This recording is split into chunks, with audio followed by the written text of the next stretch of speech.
بسم اللہ الرحمن الرحیم۔ السلام علیکم دوستوں میں امید کرتا ہوں کہ آپ سب دوست خیریت سے ہوں گے۔ تو دوستوں میری اللہ پاک سے یہ دعا ہے کہ اللہ پاک آپ سب کو خیر و عافیت سے رکھے، آمین۔ تو دوستوں سب سے پہلے شکریہ ان دوستوں کا جن دوستوں نے میرے چینل کو سبسکرائب کیا ہوا۔ تو جو دوست نئے ہیں ان سے میری یہ گزارش ہے کہ وہ میرے چینل کو سبسکرائب کر لیں اور بن جائے میرے چینل کے ممبر۔ دوستوں آپ ویڈیو دیکھ رہے ہیں، ویڈیو کے نیچے ایک لال رنگ کا بٹن ہے، آپ نے اس کو دبا دینا ہے اور ساتھ والے بیل آئیکن کو بھی دبا دینا ہے اور آل پر کلک کرنا ہے تاکہ میں یوں ہی کوئی ویڈیو اپلوڈ کروں تو اس کا نوٹیفیکیشن آپ کو فوراً مل جائے۔ تو دوستو آج جو میں آپ کے لیے ایک وظیفہ اور عمل لے کر حاضر ہوا ہوں، یہ ہے رزق میں برکت کا وظیفہ، صرف ایک تسبیح اور گھر میں پیسہ ہی پیسہ انشاءاللہ۔ تو دوستو آئیں دیکھ لیتے ہیں کہ اس وظیفے کو، اس عمل کو کیسے کرنا ہے۔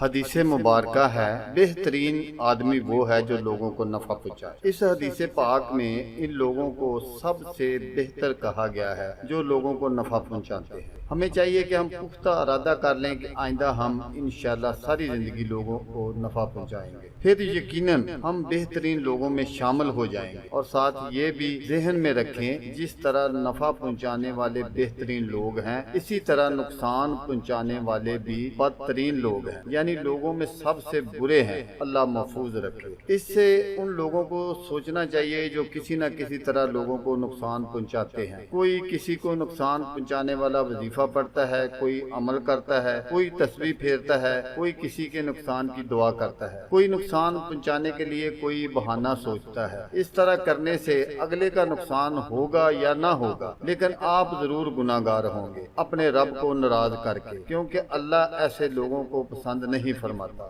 آپ کبھی بھی کسی کو نقصان پہنچانے کا مت سوچے اور ہمیشہ وہ عمل کریں جس میں آپ کا یا کسی مسلمان کا فائدہ اور اللہ کی رضا ہو۔ تو اس لیے دوستو جو میں آپ کو قرآنی وظائف بتاتا ہوں، اس سے آپ خود بھی فیض یاب ہوں اور دوسرے لوگوں کو بھی فائدہ پہنچائیں۔ اللہ تعالی ہم سب کو عمل کی توفیق عطا فرمائے۔ تو آئیں دیکھ لیتے ہیں کہ اس وظیفے کو کیسے کرنا ہے۔ ہر نماز کے بعد ایک تسبیح، اول آخر درود شریف، جیسے میں آپ کو اکثر ویڈیو میں کہتا ہوں 1 3 5 7 9 11 مرتبہ پڑھ لیں، انشاءاللہ دنیا اور آخرت کی خوب برکتیں حاصل ہوگی۔ تو پڑھنے کا طریقہ یہ ہے کہ نماز فجر کے بعد ایک تسبیح آپ نے جو پڑھنی ہے وہ اللہ پاک کے اسم پاک ہیں، یا عزیز یا اللہ۔ ظہر کی نماز کے بعد یا کریم یا اللہ۔ نماز عصر کے بعد یا جبار یا اللہ۔ نماز مغرب کے بعد یا ستار یا اللہ۔ نماز عشاء کے بعد یا غفار یا اللہ۔ یہ وظیفہ آپ نے پڑھنا ہے اسی طرح جس طرح میں نے آپ کو بتایا ہے۔ تو